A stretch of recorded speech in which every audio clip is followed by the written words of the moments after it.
bénissons le nom de notre Seigneur Jésus.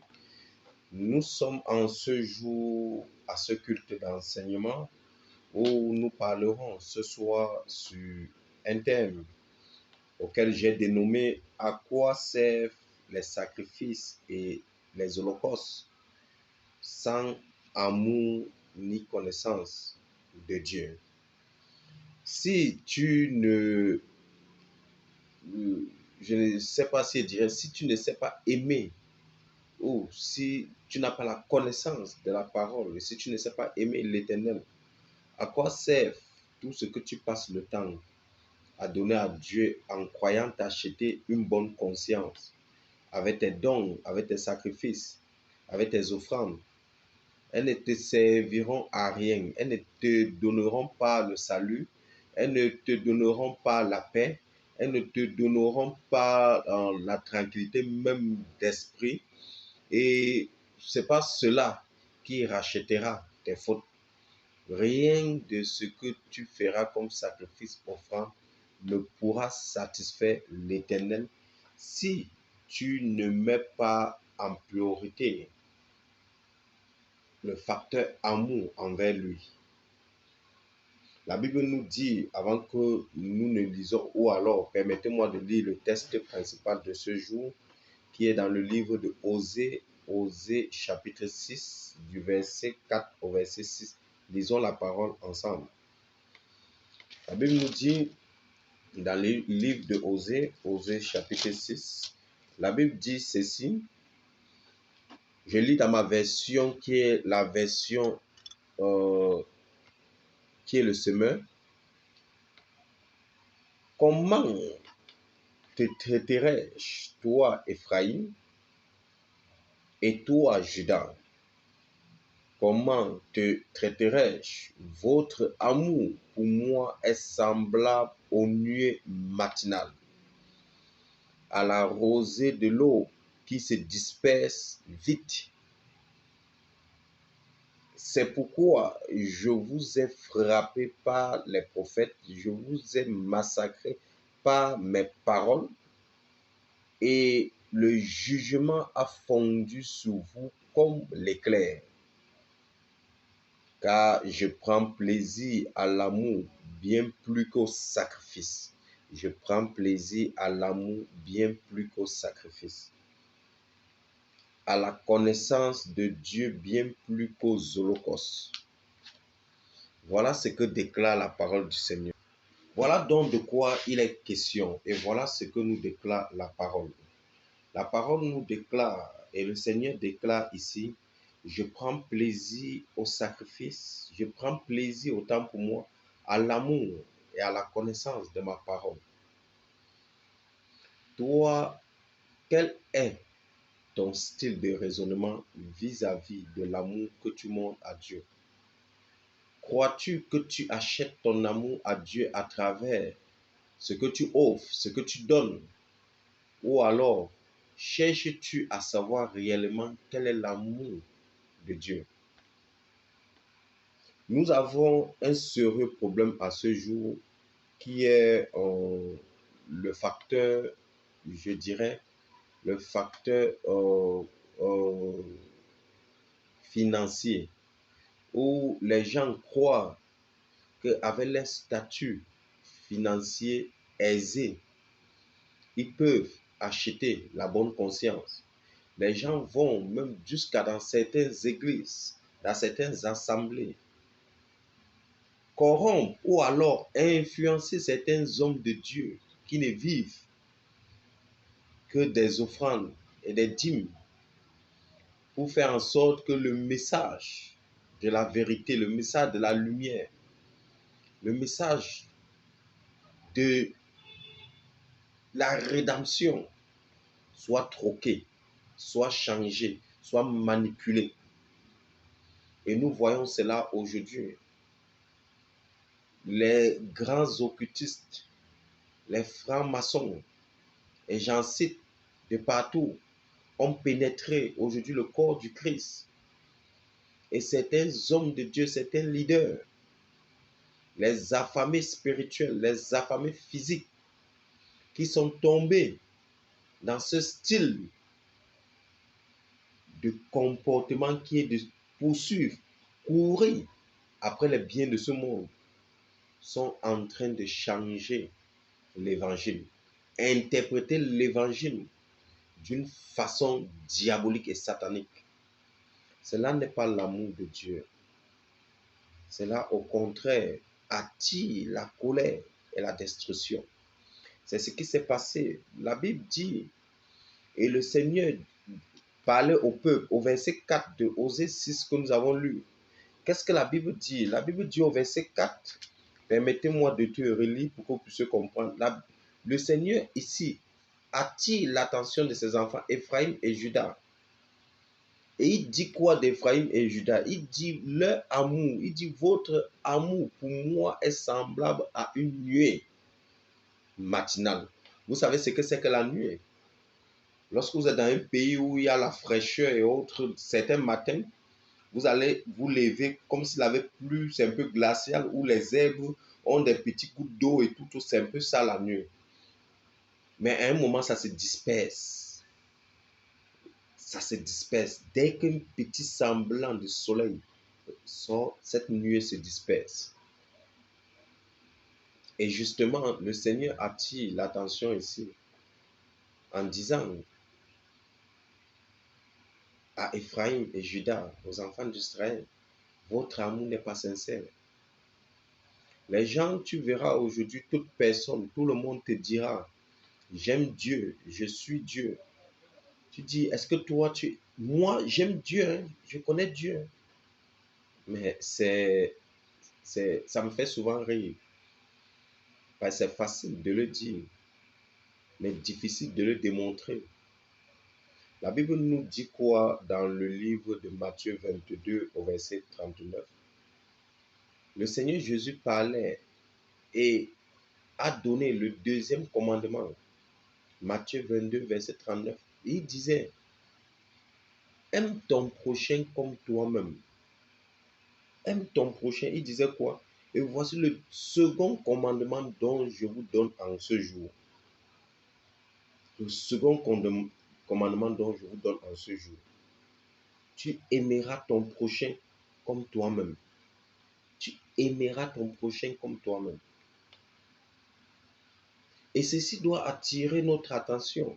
Vous voyez aujourd'hui, les gens préfèrent aujourd'hui faire des grandes choses. Des choses comme des offrandes, comme des holocaustes, des sacrifices.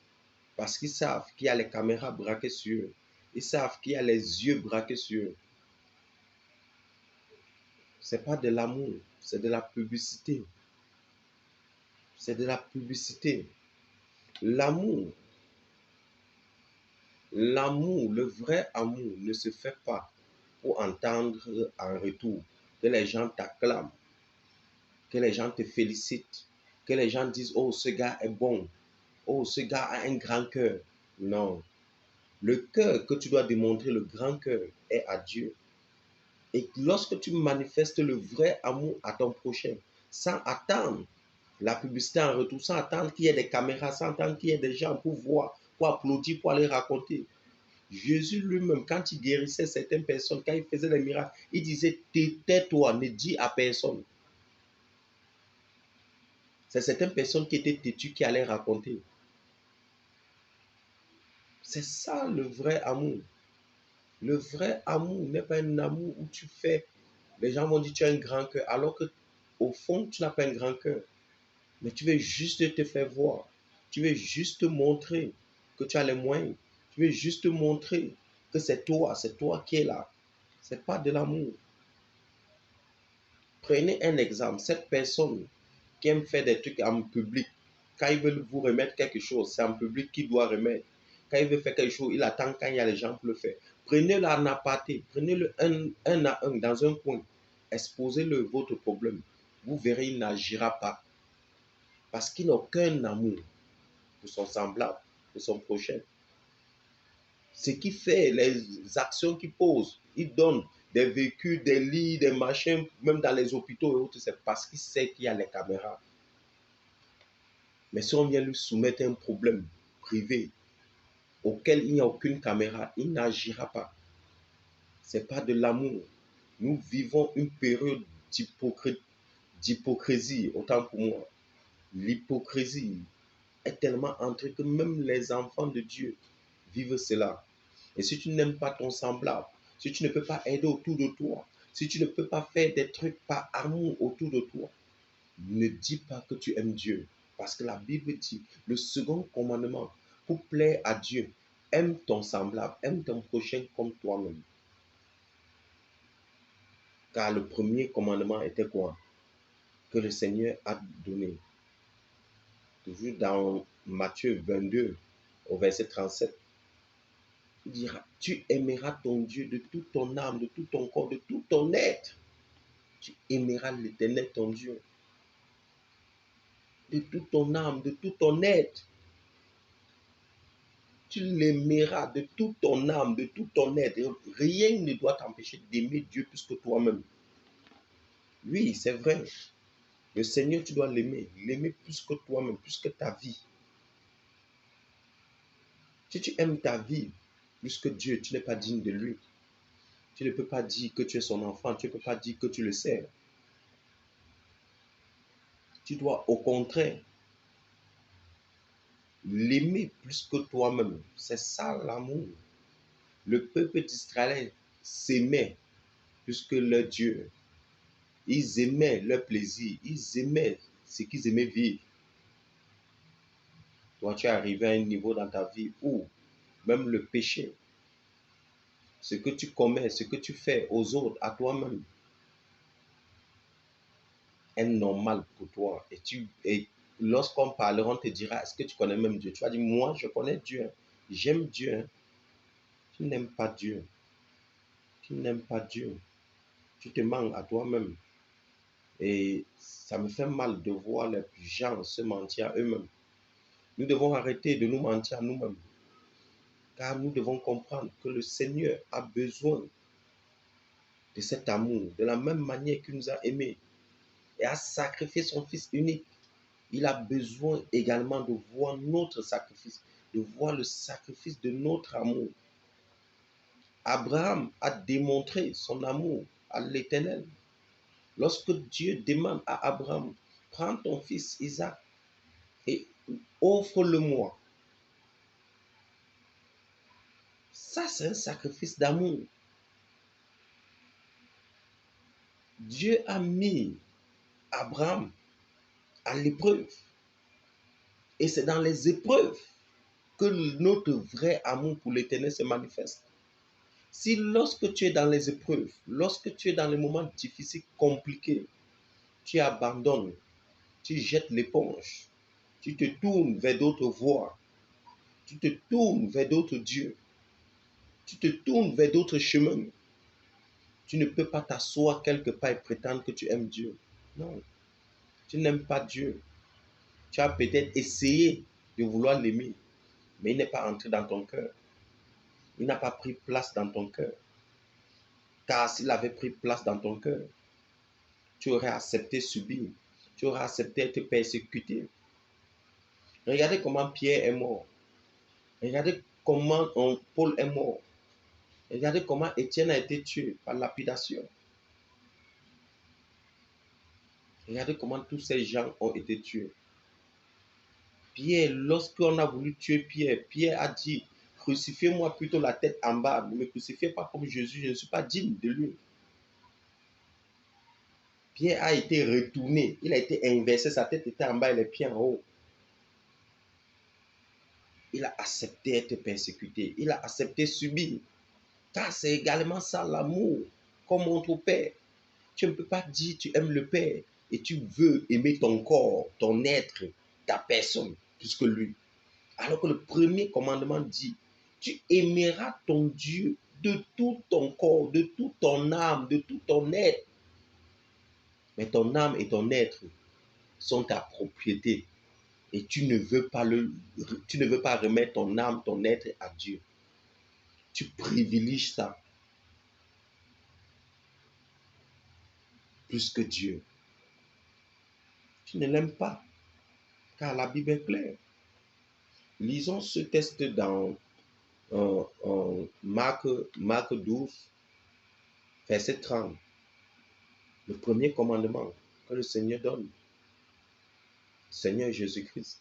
Il dit, et tu aimeras le Seigneur, ton Dieu, de tout ton cœur, de toute ton âme, de toute ta pensée, de toute ta pensée, même dans ta pensée, même dans ta pensée. La priorité de ta pensée est l'Éternel, ton Dieu. De toute ta force, tu aimeras l'Éternel, ton Dieu. Et il continue avec le second commandement, dans Marc 12 au verset 31. Tu aimeras ton semblable ou ton prochain comme toi-même. Cela est très très fort. Certaines personnes ne comprennent pas cette signification. Quand la Bible nous dit, quand le Seigneur attire l'attention des enfants d'Israël, Ephraim et Juda, et il dit que votre amour est devenu comme la nuit qui se disperse. Ça veut dire il n'y a pas d'amour en vous. Et c'est ce que nous vivons aujourd'hui. Les gens aiment prononcer j'aime le Seigneur, j'aime mon Dieu, j'aime. Mais ce n'est que les banivelles, ce n'est que blablabla. Bla, bla. Rien de ça n'est vrai. Car l'amour se voit également à travers les œuvres. Abraham a montré les œuvres. Daniel a montré les œuvres de son amour pour Dieu. Shadrach, Meshach et Abednego ont montré. Lorsqu'on les a jetés dans la fournaise, Adam, ils ont accepté par amour pour Dieu, parce qu'ils ne voulaient pas se compromettre. Daniel a continué à prier, même qu'on a dit qu'il ne fallait pas. On l'a jeté dans la case au lion. Il n'a pas rechigné. Toi, quel amour as-tu pour Dieu? Au moindre incident, tu es écroulé. Moindre incident, tu es à terre.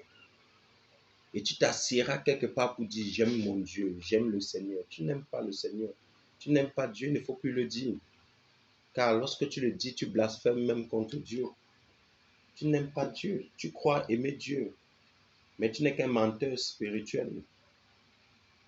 Parce que si tu aimais réellement l'Éternel, ton Dieu, tu ne ferais pas du n'importe quoi contre lui. Tu ne ferais pas du n'importe quoi contre lui. Tu dois rechercher l'amour de ton Dieu en l'aimant plus que toi-même.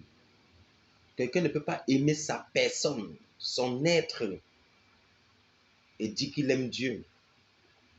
Car ton être, ta personne, ta force, ta pensée ne t'appartient plus.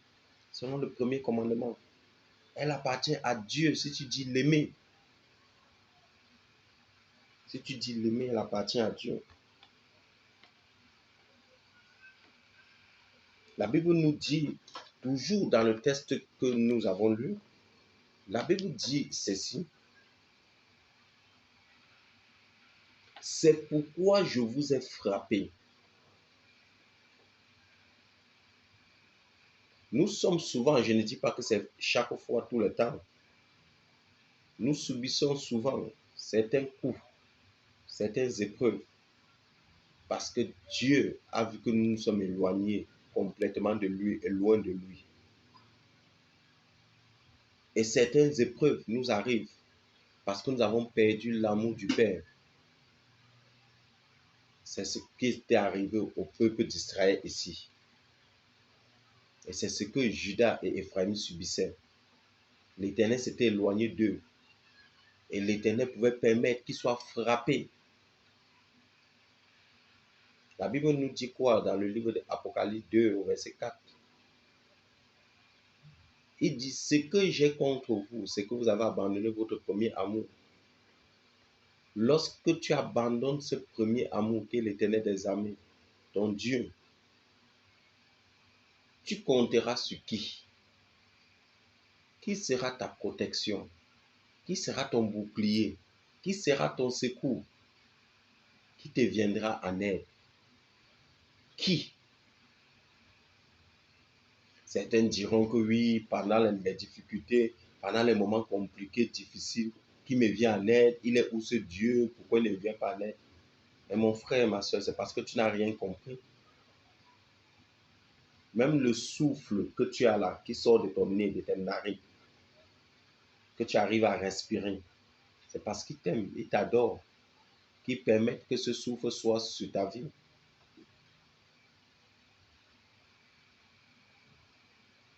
Tu es à l'âge où tu es là. Tu peux même suivre cette vidéo et commenter ce que tu vas commenter, dire ce que tu vas dire.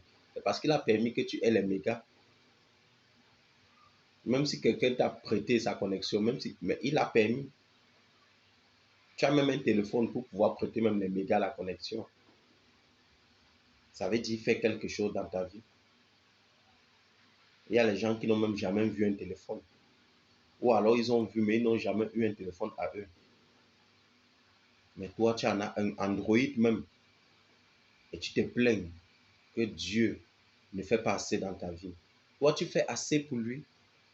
Montres-tu de l'amour pour lui? Le premier commandement, est-ce que le mets-tu en pratique? L'aimes-tu de toute ta force? L'aimes-tu de tout ton cœur, de toute ton âme, de toute ta pensée? Question, question. Tu dois te remettre en cause.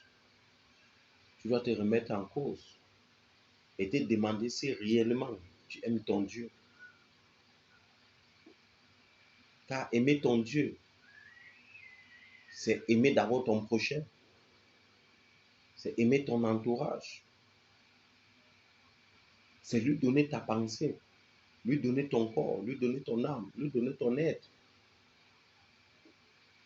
Mais tu dis, j'aime Dieu, j'aime Dieu, j'aime Dieu. Rien de cet amour n'est palpable, n'est visible. Comment peut-on l'estimer? Comment peut-on voir ton amour? Les œuvres sont vaines.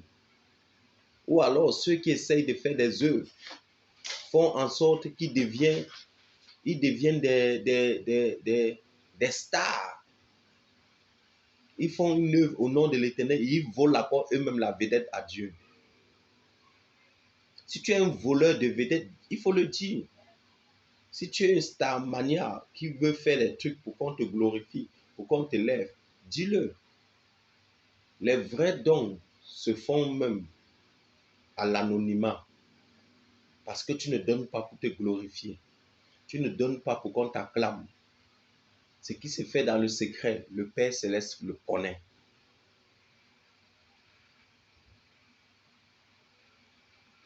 Tu veux aider ton prochain, tu attends que tout le monde soit là pour que tu enlèves 1000 francs, 10 000 tu donnes. C'est une mauvaise mentalité que nous avons. Quand je dis nous, je m'inclus moi-même, car aucun homme n'est parfait. Souvent, notre orgueil, notre fierté fait en sorte que cela nous arrive constamment. Tu veux même donner 5 000 à quelqu'un, tu attends qu'il y ait au moins 3 4 personnes pour qu'on voit, pour aller parler de toi. Que ce gars est bon, ce gars est comme ça. Repentons-nous de cela. C'est un mauvais caractère. C'est une mauvaise attitude. Ça n'honore pas Dieu. Car tu as déjà eu ta récompense en volant la vedette à Dieu, en voulant être glorifié, en voulant être acclamé. Tu t'es déjà payé. N'attends plus rien de Dieu. Rien, n'attends plus. N'attends plus rien de Dieu. Vous allez voir, même dans, dans certaines réunions familiales, dans les familles, vous allez voir que la plupart du temps, ceux qui ont des moyens méprisent même leurs aînés. Et quand ils veulent donner, ils veulent même aider son petit néné, c'est devant toute la famille. Il l'aide en le méprisant, en le ridiculisant, en le mettant dans la honte. Souvent, ce n'est pas son aîné, souvent, c'est la même génération, mais il va l'aider en le méprisant.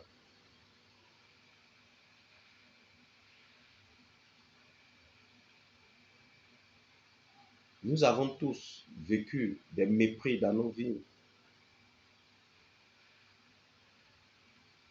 Nous avons tous vécu où quelqu'un veut t'aider Mais son aide est avec beaucoup d'orgueil et de mépris. Beaucoup d'orgueil et de mépris. Ce n'est pas une aide où cette personne aime Dieu. C'est une mauvaise aide. C'est une aide où cette personne a déjà reçu sa récompense.